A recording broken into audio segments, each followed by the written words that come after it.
Hey, Michael J. Let's go to school, man. So Strixhaven, get a little snippet, a preview, wicked early. Like, this is a set that doesn't come out till May. Tiny bit, little bit. Just a little something to whet the appetite, you know. Yeah. So, where do you? So there's 5 cards that have been spoiled so far. All of them rare. Gotta love a rare. It's a cycle, man.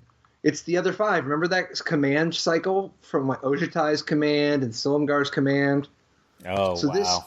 Dromica. I know Dromica's command is like, that's your bread and bar. I guess the Tarka's command is also. I did some damage with the Tarka's command. And I prevented damage from being prevented. And part of the reason. Oh, yeah. And part of the reason for this cycle being revealed is it's kind of part of the product announcement because it does a pretty decent job of showcasing the thing that Strixhaven is about. It's kind of so it's set in a school like the Tolarian Academy type deal. You know what I mean? Like, but it's Strixhaven. It's like Magic Hogwarts? Academy. I'm getting a little bit of Harry Potter vibes. Hogwarts, we'll go with. Yeah, maybe the Xavier School. Yeah, so there's a little bit of X-Men, Professor X's school for gifted mutants or youngsters, I guess, and Hogwarts. But the part of the way they're doing it is like, you know how in Hogwarts there's like 4 different there's like you can be like, well, in your case Slytherin, or you can Slytherin be like, for L, obviously. So what are you, Patrick? Do you ever take a test or a vow any? Dude, I've never read the books, and I haven't seen the movies. I don't know. Right. I actually don't know that much about the lore, but from what I understand, I'm almost assuredly what's the one with the like, oh, I'm so clever. All right, so that's probably Ravenclaw. Right, so a lot of really good characters, when I say good characters, I mean like lawful good, I mean like just complex, interesting characters, or also powerful wizards, could be what's called a hat stall, which is that they have attributes of more than one. No, I'm Ravenclaw. Yeah? All right. I guess, right. I don't know. Otherwise, really, I'm fully actualized. I'm clever like the one dude, and I'm like loyal and brave like the other one, and then I'm like... Dude, that's Divergent. That's not Harry Potter. Oh. That's literally from Divergent, which is just Harry Potter in a dystopian future. Anyway, these 5 commands, part of the reason why they showed them is because they show the 5 schools of whatever you could be in. You know, which of the little Hogwarts teams are you going to be a part of? And what's interesting is they've made a big deal of emphasizing that these are completely different takes on the color combination than the Ravnica guilds that we've been to so many times. There's Witherbloom, Silverquill, Quandrix, Lorehold, and Prismari. Lorehold for L. I can tell you right now. So let's You're start a Prismari. there, I can smell it on you. Okay, so Lorehold command. Lorehold is the new Boros. So Lorehold command is 3 red white for an instant. You get it's one of those. By the way, all this command cycle is choose 2 of these 4 options. Nice. So Lorehold command is 3 red white instant. Choose 2. You can get a 3/2 red and white spirit token. Okay. Creatures you control get +1/+0 and gain indestructible and haste until end of turn. Okay, pretty good combo with the other one too, in case you just need to get in there for 4. Or if you just want a surprise blocker that is then indestructible and can flame tongue something down. Well, it's all creatures, right? So. Plus you get your others, but I just say you get the 3/2 in time to also get the 3/2 to get the bonus. Yeah, it's a combat removal. Yep. And then the third option is Lorehold command deals 3 damage to any target. Target player gains 3 life. So kind of basically lightning helix. And then sacrifice a permanent, then draw 2 cards. And if you wanted, you can use the sacrifice a permanent on the 3/2. So if nothing else, not that you really, your 3/2 is probably not your worst permanent that often, but if you really wanted to, you could just use this as a draw 2. You could also just save your whole team from some kind of a damage spell sweeper, and then at the same time sack an extra land to draw 2 cards. You could kill something. You could play it as a combat trick so that you're going to blow them out in combat, and then Lightning Helix the guy they couldn't attack, the Planeswalker or whatever. You could make a 3/2 blocker on their end step, while at the same time killing theirs, or not a blocker, a 3/2 that's going to then attack. You could just play it proactively on your first main phase so that you can just make an extra attack with it, and your whole team is anthemed. I mean, this card is so versatile, right? Yeah, so, I mean, let's think about how some of these combinations work, right? So, let's say you did the main phase thing, and you're just like, let's say you have nothing, right? And you're like, all right, I'm going to make a 3/2. We have 5 land. Yeah. I have 5 land and a Lorehold command, but I have nothing else going on. If you go like 3/2 haste +1/+0 indestructible, right? So you're attacking for 4 for 5 mana, you get 4 in, and then you keep a 3/2. I feel like that's better than some cards people have played in Constructed before. Not for 5 mana, man. What's a Skizix, right? That's a 5/4, but if you don't pay, it's 5/3. for 4. Yeah, that's not better than a Skizix. No, it's because it's a little out of date. But that's just one option, and if you have anything else, you're getting all this extra damage, and that's to say nothing of the fact that your creatures are indestructible, making the attack that much better. Yeah, I think this will see a decent amount of play for that +1/+0 and indestructible, just to like resist people's sweepers. Obviously, this is multiple different ways this can be a blowout during combat, especially against go wide opponents. Okay, so can I ask you what you think of this? Imagine this card: 3 red white. It's a 3/2 flash. When it enters the battlefield, deal 3 damage to any target and gain 3 life. Yeah, I don't know. I think that's. I don't know if I would love it that much. 5 is a lot for a 3/2 Lightning Helix guy. 4, It also has 4 dude, I am so sold, but 5 I don't know. What are you talking? Isn't this like a Gray Merchant that just weirdly has flash, but then also has 27 other ways you can play the card? Like a 3/2 flash that deals 3 damage and gains 3 life is reacting to if it was just a 3/2 for 5 that had Lightning Helix attached. That I thought that you were asking me to ignore the other 2 abilities. I am, but my point is that it's like as good as Gray Merchant, right? I mean, I think Gray Merchant's thing is that when you get him like a big hit later. Obviously, but Gray Merchant can't hit creatures. That 3 damage can go to a target. You can Ravenous Chupacabra or something. Oh, I guess this is only 1 more mana for Ravenous Chupacabra. You have an additional power and a ton more other abilities. Well, and you gain 3 life, and it has flash. Okay, so how about let's just look at it from how many cards is this drawing? So what would you think of 3 red white, draw 4, and then discard 1? 3 red white, draw 4, discard 1. Instant? Yeah, instant.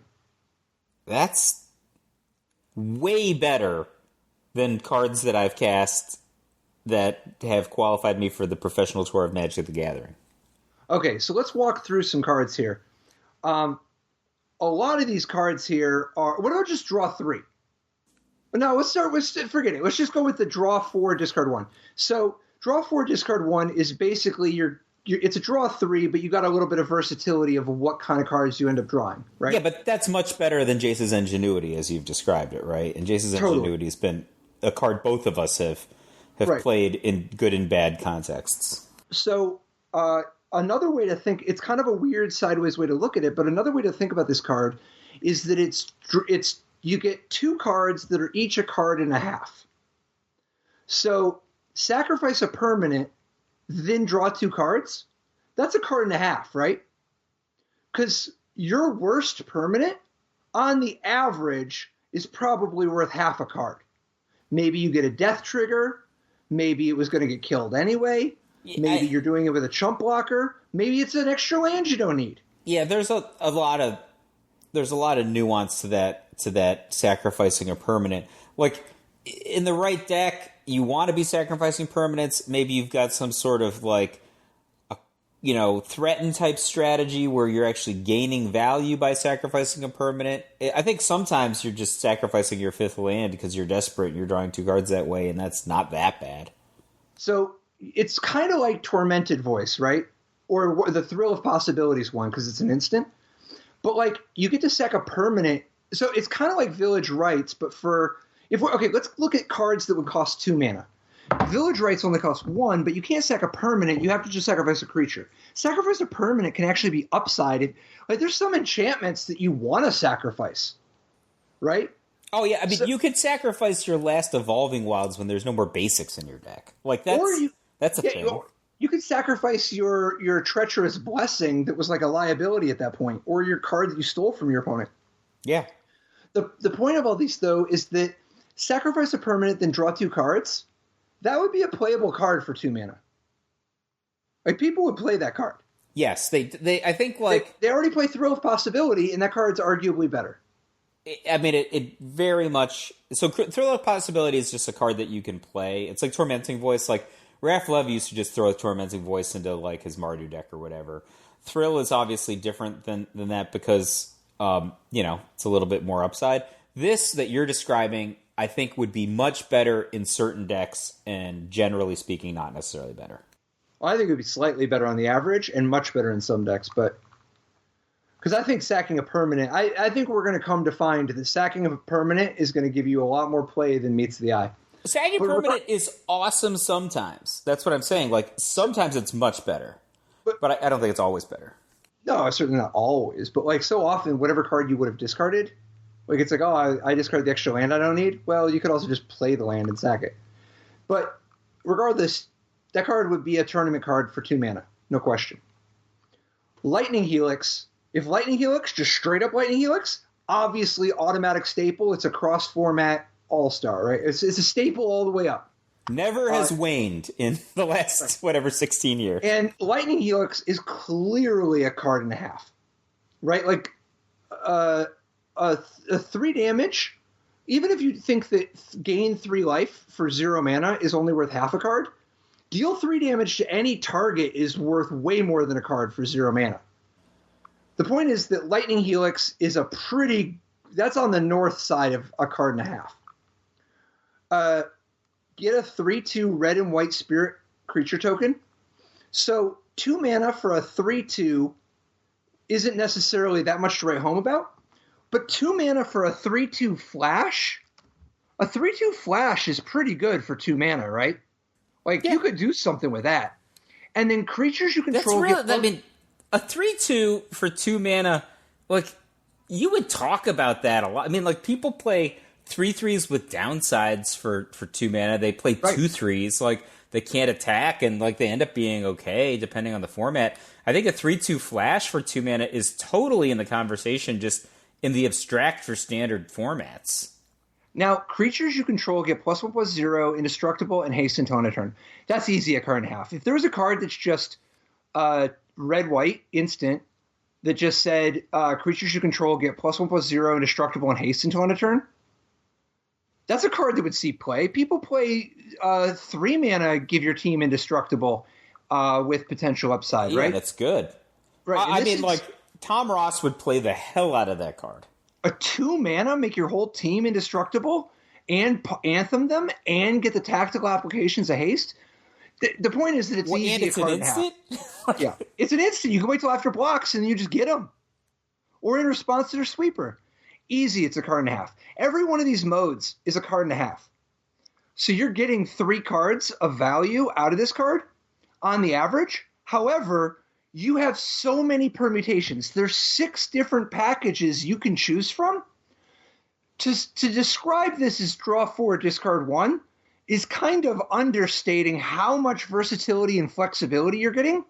Additionally, when you're drawing a lot of cards, it's so much better to be able to convert them into tactical advantages on the board than just get an extra card. Like when you're Sphinx's Revelationing, part of the reason Sphinx's Revelation is so good is because of compared to a Brain Geyser type, you're paying an extra mana and you're getting a Stream of Life effect instead of that extra card. right? And it's super good because you'd way rather have that extra life than one extra card. But this is giving you a ton of tactical advantages where instead of just getting a draw 3, you can get some extra card draw out of this if you want. It's not hard to convert this into some extra card draw. You know, you can effectively get your 3 cards where you're like, okay, my 3 cards are this 3/2 token, plus I have 2 extra cards in my hand. Patrick, and I've sacrificed. What do you get for 3 mana? So for 5 total mana on a Sphinx's Rev, do you get 3 cards or 2? You get 2. You get 2. Right. So, and then you get 2 life? Yep. So that's just straight up worse, right? Like you get 3 life with this if you want it. The Lightning Helix could be a card in and of itself, and then whatever else you're doing, like if it's the 3/2 or... I mean, I'm just talking about direct translation into cards, like not like tactical translation or situational translation into cards. At 5 mana, it's just better than a Sphinx's Rev on average. Like, way better, actually. Way better. You can, like, randomize what mode you use, and it'll be better than a Sphinx's Rev on 5. Yeah, I think that is very fair, unless you're just very, very, like, abstractedly in, like, a control deck. But so the point of all this, however, is that if we just literally look at the amount of utility you're getting out of your mana expenditure, there's no way this isn't a good card. I mean, there's a lot of competition at 5, and it takes, like, to get more bang for your buck out of this card, you have to... Because it's not like every aggro deck just wants a Jace's Ingenuity, right? And even if this is much better than Jace's Ingenuity, which I think it is, it's not like they're always signing up for these things. You have to compare this to stuff like Showdown at the Scalds. But I think this card is... I think this card's going to be good. Oh, I think this card might be friends with Showdown at the Scalds. Oh, yeah. But my point is that you can only play so many expensive cards. Like, there's a limit at a certain point. I mean, I didn't think that aggro decks, call them Lorehold, call them Boros-type aggro decks, would be signing up for Lorehold Command as a main deck card. But it totally seems to me like if you were expecting a lot of mirror matches, that this might be a fantastic card to sideboard. See, I don't know. I think you might be thinking about this card through the lens of Boros instead of Lorehold. I know nothing about Lorehold besides the fact that they apparently have an elephant teacher. Well, that's almost a spoiler, actually. Okay, so you know what? When you're dealing with stuff like Siege Rhinos, Rocks War Monks, when you're dealing with whenever they start taking these the big jungle animals like this that are not all hairy and cute like lion people, when they do this, that means they're going to make a mid-range deck. Lorehold, like, so picture some kind of a deck that's like, picture, for instance, some sort of Mardu mid-range deck that's in the vein of, like, kind of like an Abzan deck. But you know what the Mardu decks... Oh, picture the kind of Mardu deck that would play the Rock, you know, the Rock Wingmate. And I've got it. I've got it in my head. Do I have Butcher the Horde? Butcher, oh yeah, Butcher the Horde. Yeah, I got that deck. So when you picture that deck... Lorehold Command could fit into that kind of a deck. You sack your Goblin tokens sometimes. Sometimes you get the beatdown. Sometimes you make your team indestructible. Sometimes you helix something and finish them off. Oh my gosh. Wouldn't this card be awesome for that? Oh, look, if you're like... I mean, I don't know how many standards I'm blending together, but if you've got some kind of Hordling Outburst or Grimaz and... Oh, yeah, yep. This is that. Some tap my guys to deal 4, maybe little War Leader's Helix. I could redundant into 3 different directions, but they're all the same cards. Isn't that awesome? You're like, these 3 cards can go north, south, east, or west, whatever you want to do. Picture this card in a deck that uses Brimaz, Big Elspeth, or Little Elspeth.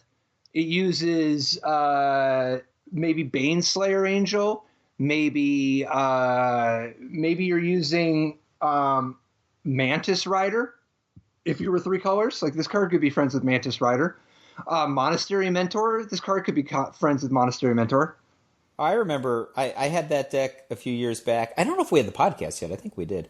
That was like it was like the weirdest deck, like Big Elspeth, Monastery Swift Spear, Heliod's Pilgrim. Remember, like the Heliod's Pilgrim to get chained to the rocks, like yeah.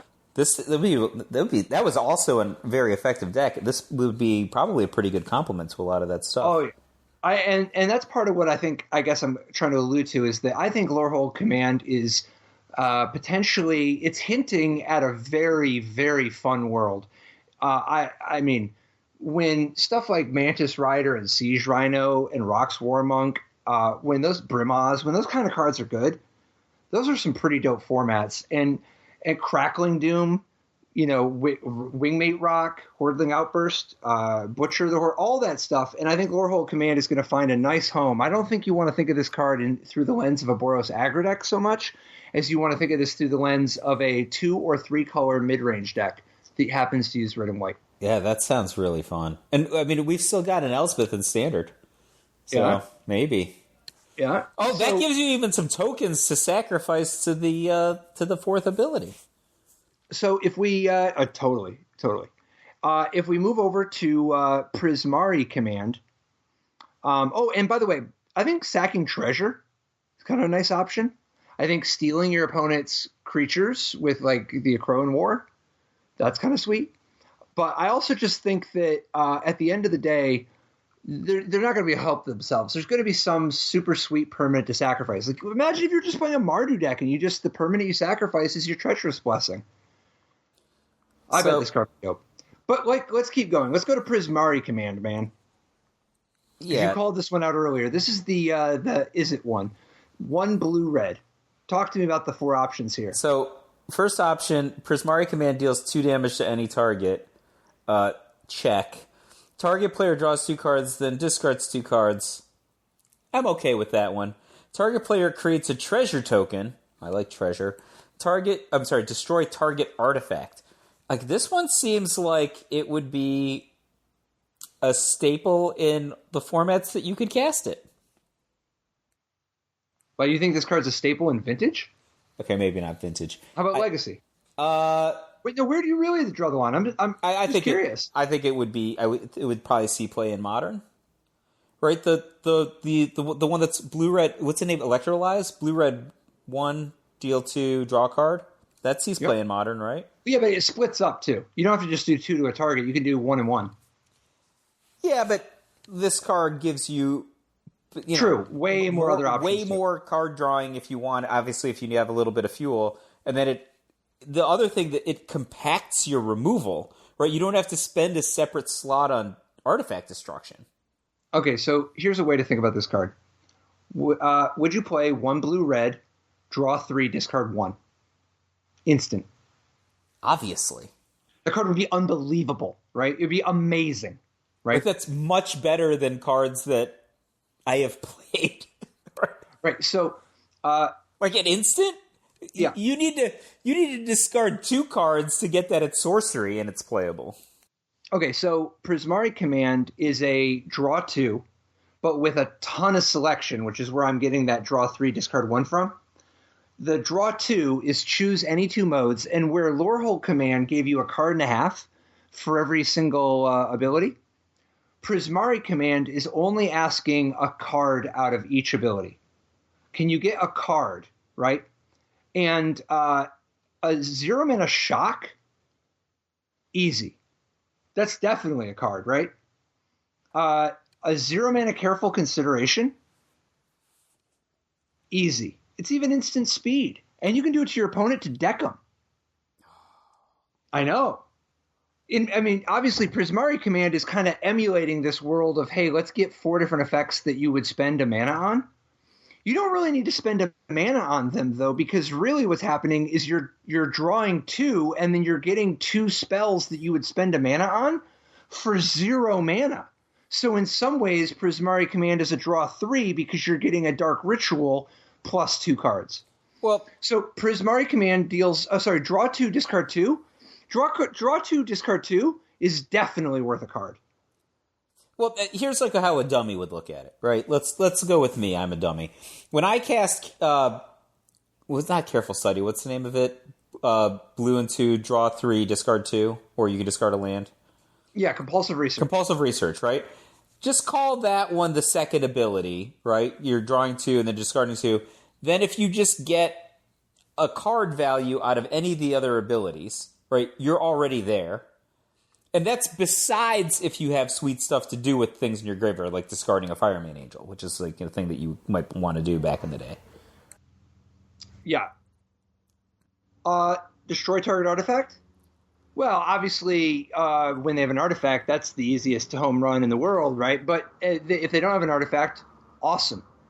It's Culligan's Command, right? Like you're getting the destroy an artifact ability just tacked on. Yeah, that's like awesome. You just don't have to pay the deck building cost. Like, how often is it that you're just like, oh, it sucks, I had to like waste 2 slots on Shatters? You just don't have to do that. So, the getting a treasure, you're like, wait a minute, is that really worth a card? Hold up.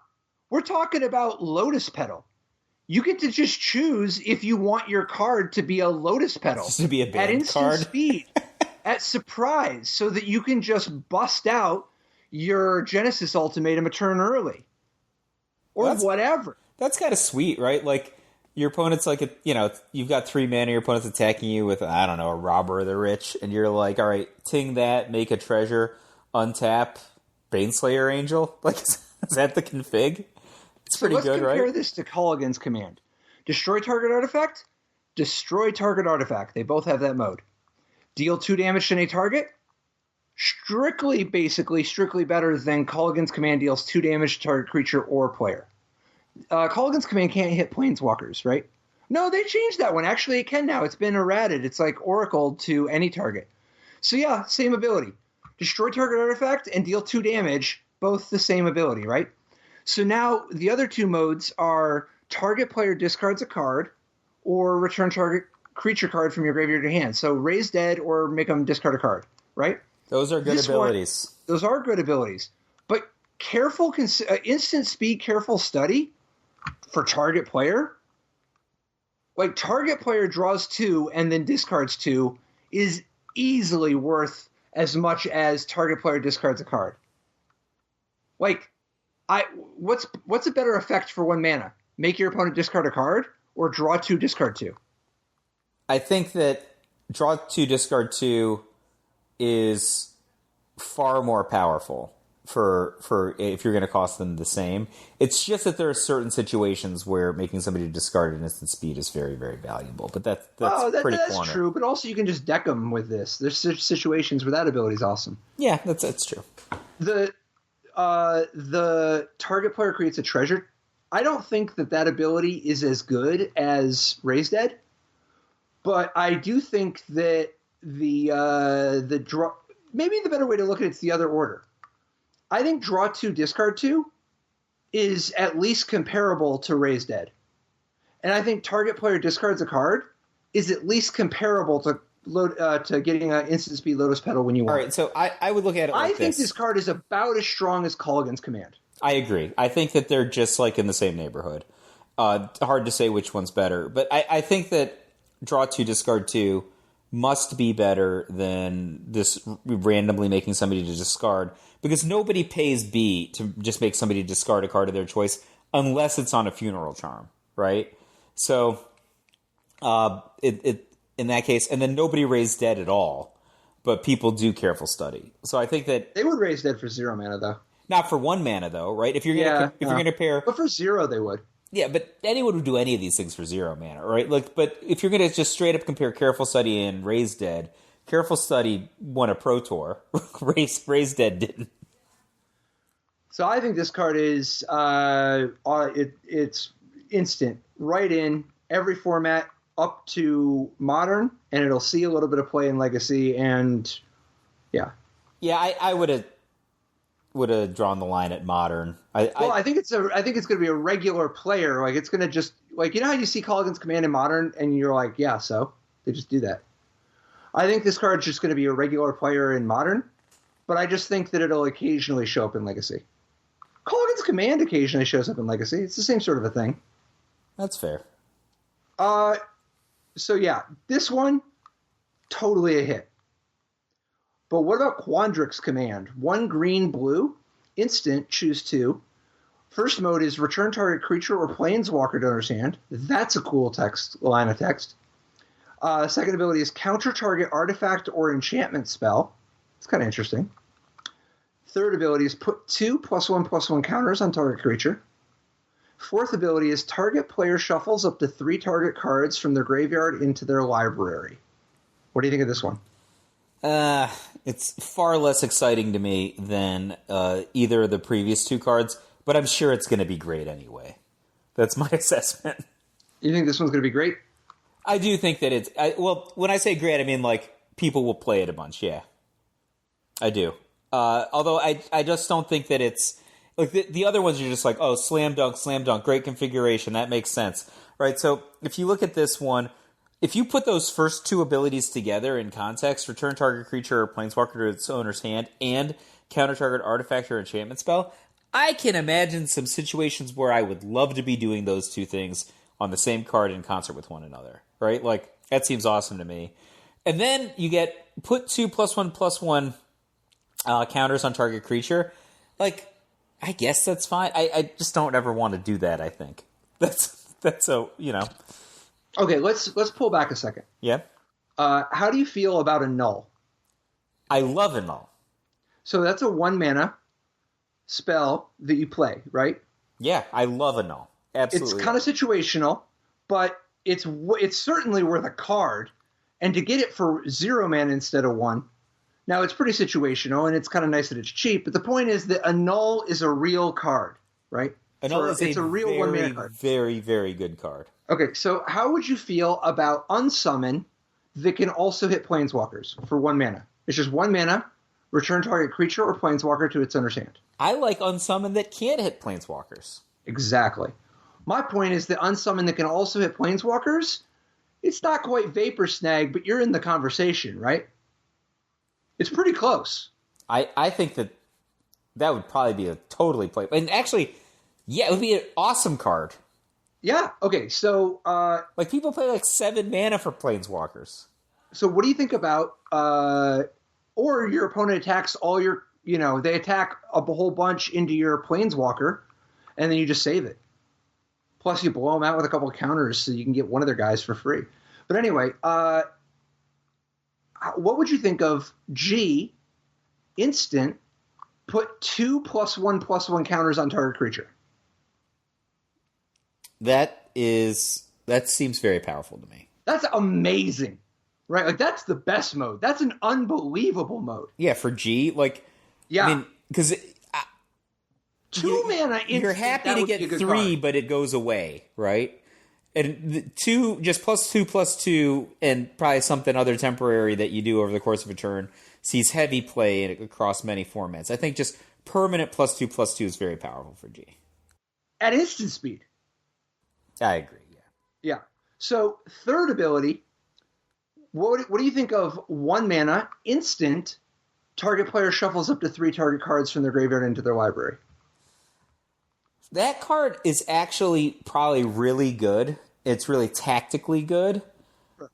And I'm just jaded, right? Like it's very niche, but it's graveyard hate that hits several things. You get to hit 3 different, like, you don't use the mode that often, but you can hit 3 different graveyard cards all at the same time, right?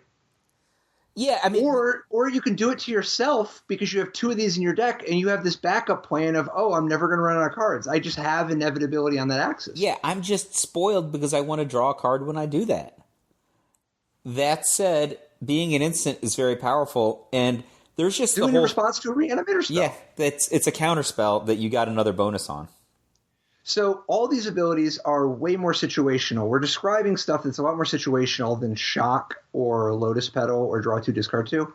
And so it is weaker than Prismari Command. However, here's another way to think of this card. Literally just put 2+1/+1 counters on target creature and bounce target creature or planeswalker. If you just take the annul and graveyard ability out, 3 mana to get +2/+2 and bounce something, that's Mana War with Flash. But it also hits planeswalkers, and instead of getting a 2/2, you get to give something +2/+2, which, if you're dealing with Flash, is better than a 2/2. All right, you just blew my mind.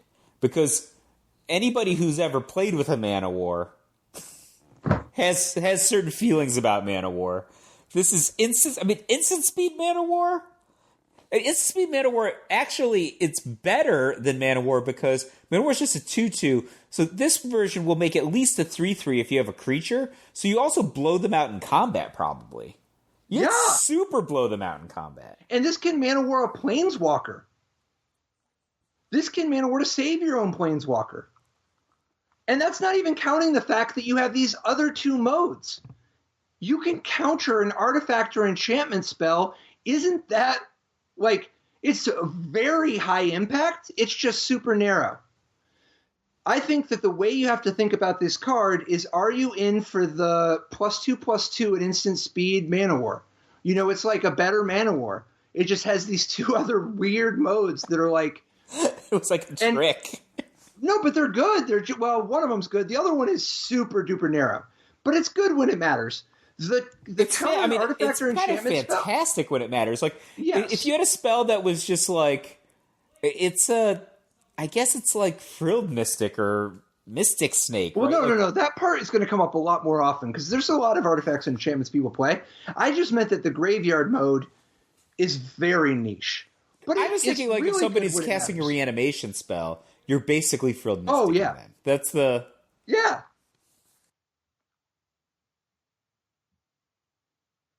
Yeah, and that's good. Yeah, I think this card, like I said, I didn't find it to be as obviously exciting as the previous two we looked at, but it seems like it'd be good to me. Well, as long as you're in the market for the +2/+2. Exactly. I think you have to be in the market for the, hey, I just have this 3-mana aura that gives +2/+2 and has, when it enters the battlefield, you may return target creature or planeswalker to its owner's hand. Because when you think of it through that lens, as a flash aura for 3, that's already a card. Some people would be into it. It's not like for everybody, but it's a card. And then this has some other modes. You can just do some weird stuff. You can just counter somebody's Oblivion Ring, you know, or you can just weirdly stop their escape cards. Wow, like... I was just thinking about how applicable this would have been, like, say, a year ago when people were playing, like, Simic Flash decks, or that so many of the fights in Standard were around Nissa Who Shakes the World. Or the ability to bounce Nissa Who Shakes the World in combat when you were playing a Simic Flash deck probably would have been insane. Right? Like, they're making their 3/3 and attacking you, and you're like, all right, block with this wolf, but he's now a 4/4 wolf, and bounce your Nissa. They just lose, right? Like, it seems fantastic. So I think this card is playable. What do you think of Silver Quill Command? 2 white-black. Now this one, remember, the other 3 were instant. This one's a sorcery. Silver Quill Command is 2 white-black, and so it's 4 mana. Choose 2. Target creature gets +3/+3 and flying until end of turn. Return target creature card with mana value 2 or less, which is converted mana cost. Mana value 2 or less from your graveyard to the battlefield. Target player draws a card and loses a life. Target opponent sacrifices a creature. This card seems really... I think it's like the Quandrix Command in that it's a little nichey, but it seems like it would find many ready homes. So, if you look at the value of these cards... All right, let's start with if you're playing with a 4-mana sorcery in white-black. Would you be in for a 4-mana sorcery that's draw? First of all, would you be in for just draw 3 for 4? For 4 at sorcery speed. Sorcery speed. I guess I'd have to be. It's not obvious, but that's concentrate, right? How about what about draw 4, discard 2? Okay. Oh, sorcery though. At instant, obviously yes, right? It's sorcery. Yeah, I think I'd be into it. Once we get to draw 4, discard 1, it's a slam dunk, right? Draw 4, discard 1 for 4? Yeah, it has to be. That's just better than draw 3. It's amazing. So, the point is, if we look at it through the lens of can we get a mana and a half? Because if we can get, not a mana and a half, a card and a half, if we can actually get a card and a half, then you're way over the curve. Now, if it's just get a card, you're under the curve. So what you need is something on the average that's worth more than a card, but it doesn't need to be worth much more than a card. And then you have that flexibility that we talked about. So I think this card, to properly evaluate, we really need to look at it out of order, because like Quandrix's Command, the abilities are very asymmetric. So, by the way, one thing I want to mention about Quandrix's Command, by the way, Abzan Charm. Are you telling me that the +1/+1 counters of Abzan Charm did not overperform? They did, in part because nobody was ever expecting it. And this isn't as good as Abzan Charm, not even close, but for Quandrix's Command. But I think the +1/+1 counters may surprise people. But anyway, on the other side, Silver Quill Command has this unbelievably reliable ability. Target opponent sacrifices a creature. That, for 2 mana at sorcery speed, is not that good, but it's borderline, right? But that's what we were talking about. What are some cards that they don't have to be quite like 2 mana? Like Cruel Edict, which is the Diabolic Edict in sorcerer speed, is kind of similar to Tormenting Voice in that, yeah, I'm not happy about it, but it's fine. Was Cruel Edict ever actually in Standard? Oh, I'm just talking about the power level. No, I'm just trying to size this. Because there'll be times where at 3 mana you would do it. But no, Cruel Edict has never been what's going on without some sort of other kicker. There's been a lot of weird stuff. No, obviously, like, Chainer's Edict is a slam dunk, right? But Cruel Edict and Chainer's Edict have a whole flashback mechanic that isn't there. The point is that a 1 mana target opponent sacrifices a creature would be unbelievable. I have happily played We Both Sacrifice a Creature for 1. So it's not fair. So it's not unreasonable to describe this card as being way better than just a 1 mana card, like that Edict part. So how good is target player draws a card and loses a life? It's not worth a card, but because remember, you're taking a damage, but you do have the option of sometimes you kill your opponent with that last 1 point of damage, right? Yeah, even if they had some way to protect themselves from But the nice thing is that it's reliable, because you're almost always going to be worth, like, it's at least worth doing. And so, like, Edict, draw a card. It's not worth that much, but it's like you can always get something good, so that if you can do so, you can always get something productive, so that if you can make use of any of the other modes, at least this is making a profit for you. Return target creature card with mana value 2 or less from your graveyard to the battlefield. How good is that? It's not worth 4 mana. No, but is it worth 1 mana? Is it? Yes. It's like Unearth, right? Yeah. And Unearth, you're like, oh, it could have cycling, and that's all it takes for Unearth to be good. Well, that's true. But that's also, this card you can effectively cycle because you can just use some of the other modes. What about target creature gets +3/+3 and flying until end of turn? It takes a particular deck, but you would do that for 1 mana. I think that it's like the Abzan Charm question that you had a moment ago. That's just part of the card, right? And it's not the part of the card that you pick the card for, right? So Abzan Charm had other very, very, more commonly played incentives to playing it, but the fact that you had the ability to punch people in the face with it made it, so much more effective in particular contexts because of these great creatures to play with. I think that this sort of what is that? Angelic Blessing? Is that the emulator there? Yeah. Is going to be. It's just going to be one of those things where like it's a shockingly common mode on Silverquill Command just because it happens to be in your deck. So let's compare this to Ojutai's Command. So first of all, obviously Ojutai's Command is an instant, which is a major, major difference, right? But setting that aside for a second, Return target creature card with converted mana cost 2 or less from your graveyard to the battlefield is literally the ability on this card, right? That's Ojutai's Command. Now, being an instant for sorcery does matter, but that's Ojutai's Command's ability. Draw a card. Well, draw a card is better than target player draws a card and loses a life, but they're not that far off, right?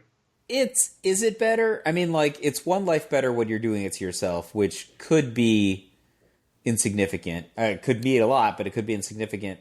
But, target is... It's worth something. You might kill somebody, like you said. Counter target creature spell.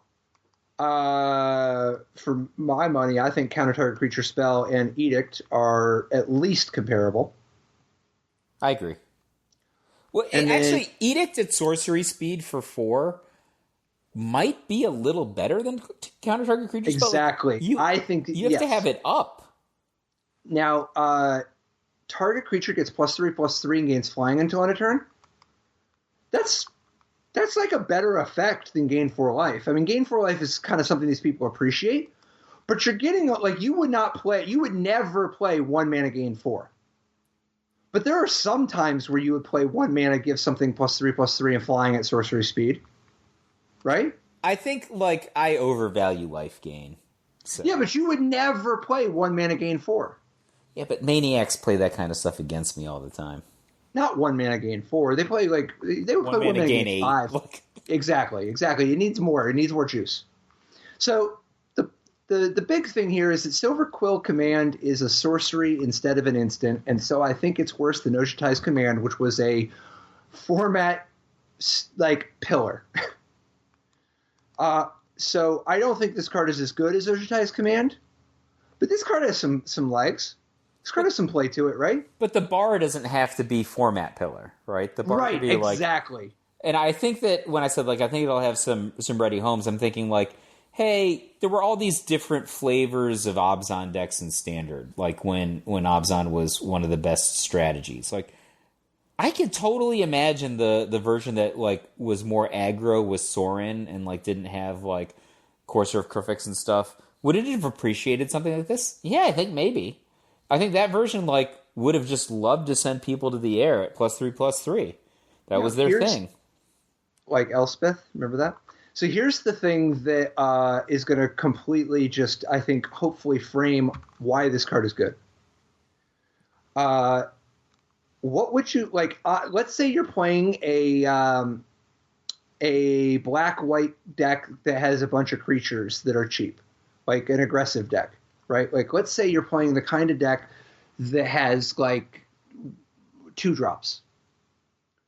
On the average, what's better, your 2-drops or a 2/2 vanilla? I mean, a 2/2 vanilla is not even playable at 1 mana anymore. Right? You got to have something else going on. So... Is it fair to say that by the 4th turn, probably you have a creature card in your graveyard with mana value 2 or less? Sure. So, well, how about this, Patrick? What if you have Silver Quill Command in your deck, if not your hand? I think that you can dramatically increase the likelihood of having a 2 mana or less creature in your graveyard because you're playing to trade or something so that you can get the value. Yes.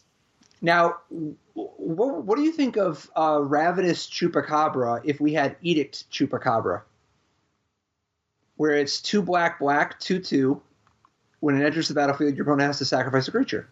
There would be some cases where that would be much better than Ravenous Chupacabra, and most cases it's worse. Right. So you're at least a playable card in some contexts, but let's look, how much more do you need? What if it was, instead of a 2/2, what if it was one of the 2/2s that you actually play with that has, dope abilities and stuff? What if, for instance, it was a Knight of the White Orchid, or it was a Seasoned Hollowblade or something? Which, by the way, it's kind of interesting. Discard a card to make Seasoned Hollowblade indestructible. You don't even have to be behind on board. You can just discard a card so that the Hollowblade gets indestructible. But anyway, that's a separate thing. Or use Selfless Savior. But like, if you just get like, what would you think of a Luminarch Aspirant? Luminarch Aspirant, remember that's that 1 and a white 1/1 at the beginning of combat on your turn, put a +1/+1 counter on target creature you control. I played that limited format. Well, I'm talking about in Constructed. That card gets a fair bit of play nowadays in Constructed. Or what if you're just getting, basically my point is, how about this? You would use a Watch Wolf, right? So what if you had a 3/3 that edicts your opponent for 4 mana? That sounds totally like a card I would play in a lot of formats. Right, and if Watch Wolf is your 2-drop, if your 2-drop is comparable to Watch Wolf, that's what you get, and that's not even counting all the other options. Like, I think that this kind of a card just thematically can fall into a spot where you're just gaining a little bit of advantage, like every time you cast cards like this, and then your opponent's not, and that's how you win. Yep. And plus, this is to say nothing of if they start, you have some situation in which, your 2-drop is like precinct captain or whatever. But let's go to the last one. Witherbloom Command, another sorcery, but this one has the superpower of it costs 2 mana. It's black-green for a sorcery. The 4 modes are target player mills 3 cards, then you return a land card from your graveyard to your hand. It has destroy target non-creature, non-land permanent with mana value 2 or less. It has target creature gets -3/-1 until end of turn. And it has target opponent loses 2 life and you gain 2 life. I mean, this card is spectacular. So walk me through the modes. What are you thinking? Where's the start? Where's your starting point for this one? All right, let's just talk about the first ability.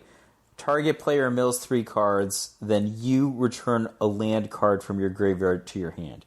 Well, there are 2 things here. Either I could be milling them or I could be milling myself, but regardless of who I'm milling, I can return a land. If I don't have a land, but maybe I need a land, I can mill myself, hope to turn over a land, and then get a land back. So this is kind of like a spell you might in desperation cast on turn 2 in order to keep your mana drops going, which is not the worst fail state in the world. By the way, I also have 3 other abilities to choose from. I really like that part. Let's call that draw a card, right? Let's just, for simplicity's sake. I do think, by the way, that it's worth about a draw card, because if you had a card that was 0 mana, target player mills 3 cards, then you return a land from your graveyard to your hand, that would see play. Yeah, but I'm not even thinking yet, right? Because I think this might be legacy playable because of this ability. Because imagine you're returning cards like Wasteland to your hand, right? So that just put that aside for a second and just call that draw a card. If you combine, call it destroy a creature, right? So one of these abilities is target creature gets -3/-1 until end of turn. That'll destroy some creatures. Then you also have destroy target non-creature, non-land permanent with less, which can be a lot of things, right? It can be. You're saying artifact, enchantment, or planeswalker. Yeah, it could be a Maze Mind Tome. That's the first thing that came to my mind. But it could be a lot of things, right?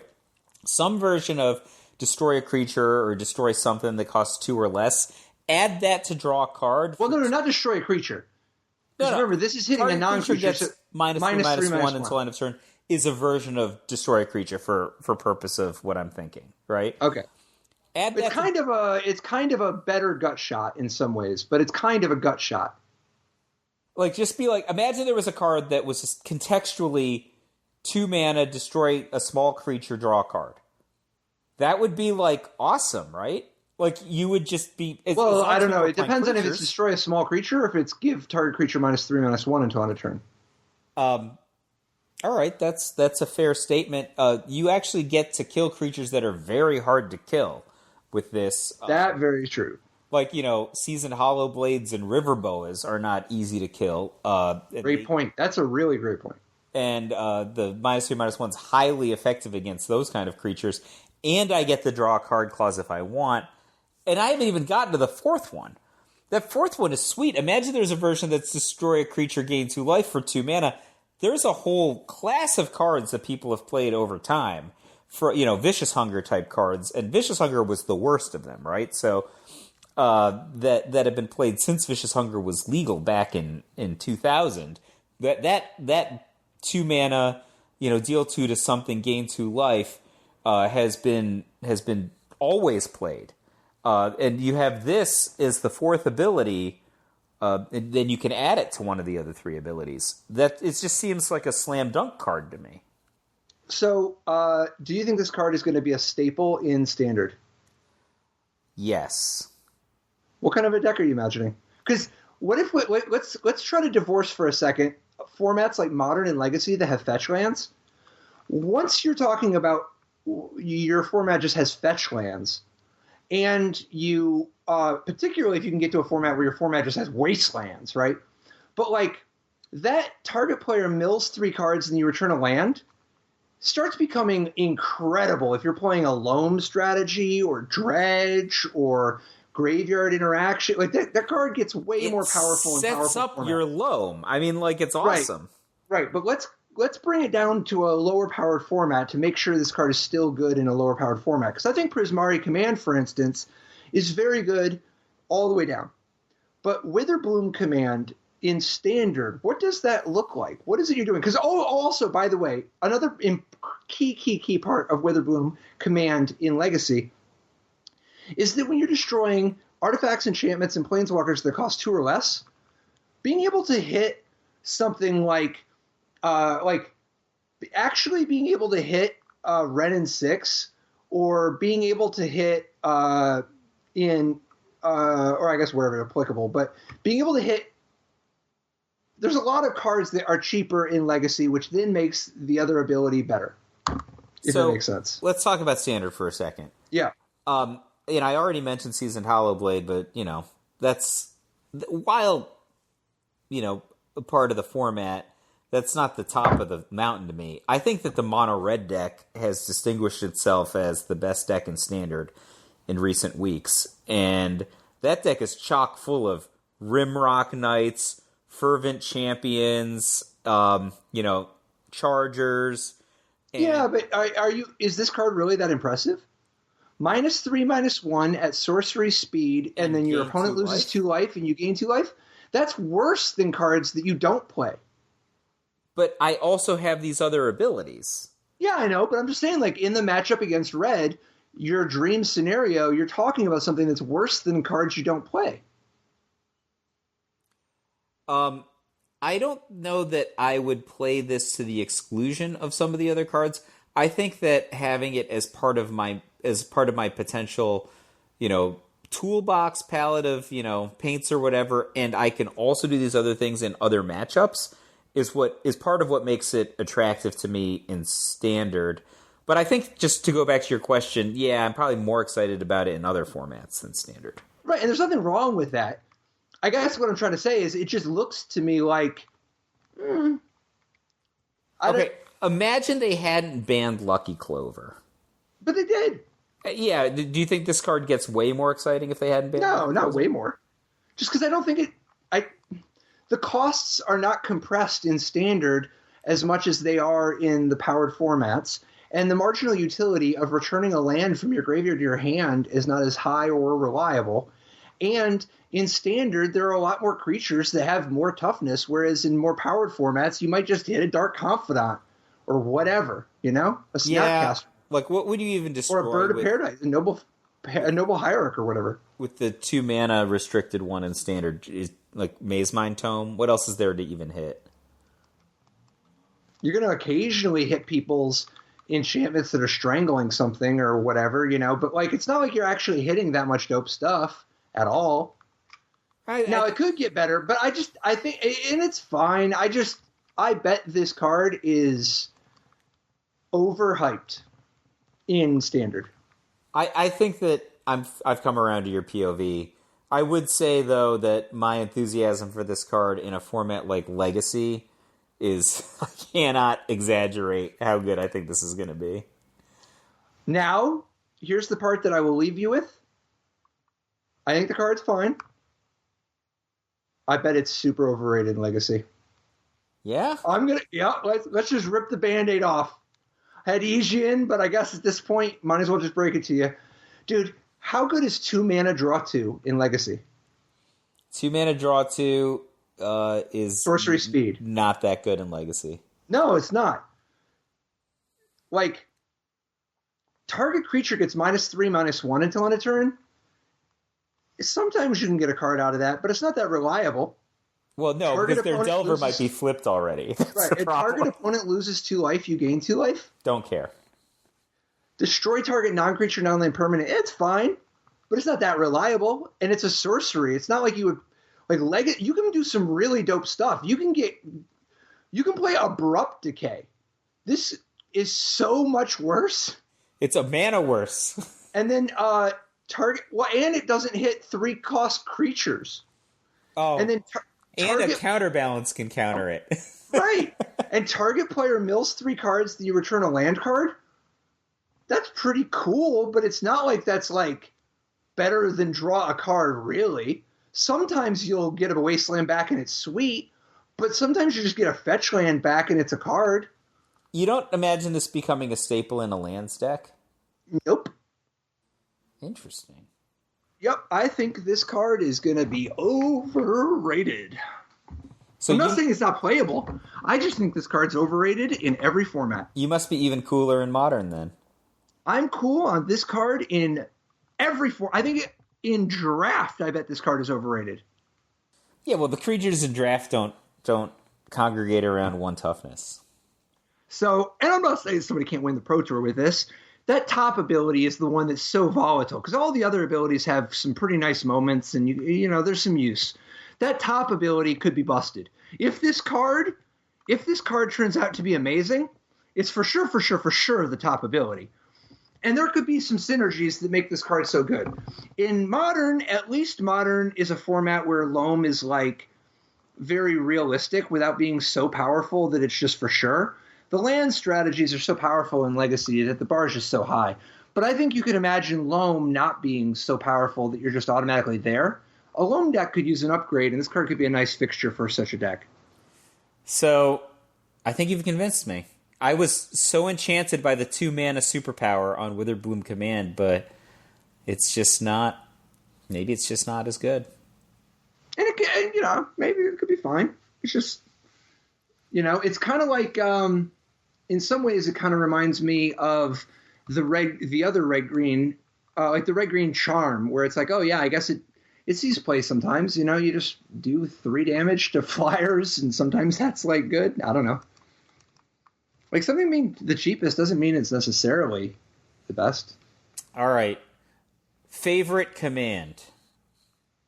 Favorite command. My favorite is Lorehold Command. I'm probably going to cast Prismari Command the most, and it's probably the best. That is my exact same opinion, except for I also love Lorehold Command. Least favorite command for me to play with, or which I think is weakest. Answer however you want. I'm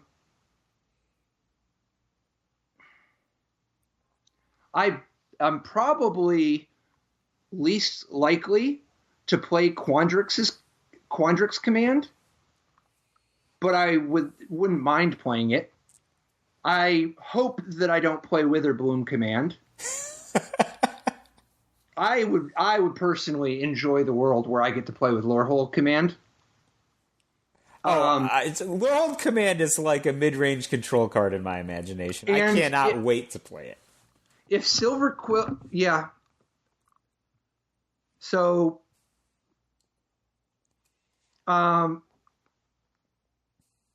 I kind of hope that I don't end up wanting to play...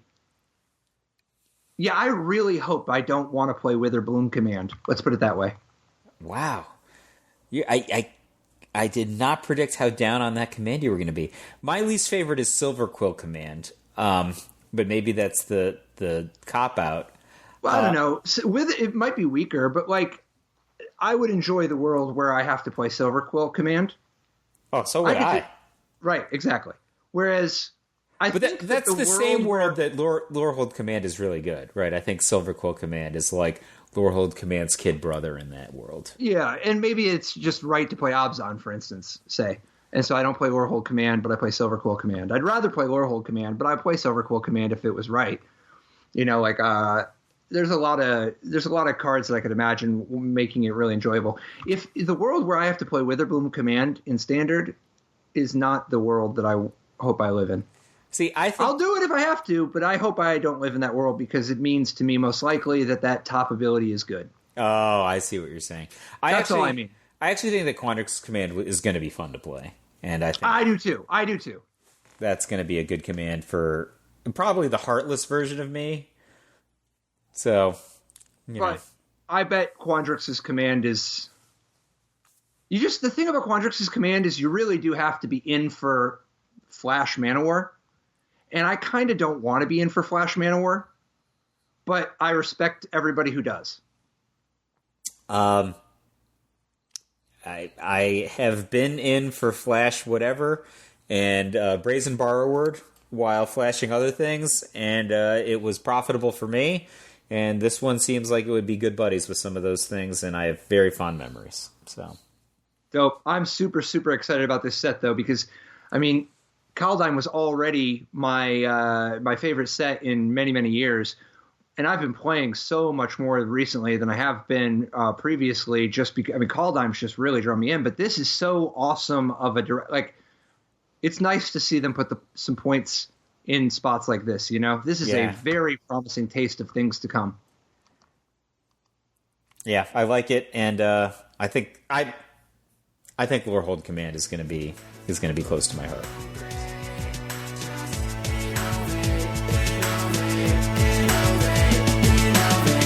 Life didn't work so great. Tried to play Dredge, he's a jailer hate. Ghostly prison waiting for my untapped phase. Your core trapped in amber stasis state. Lost a lot of friends,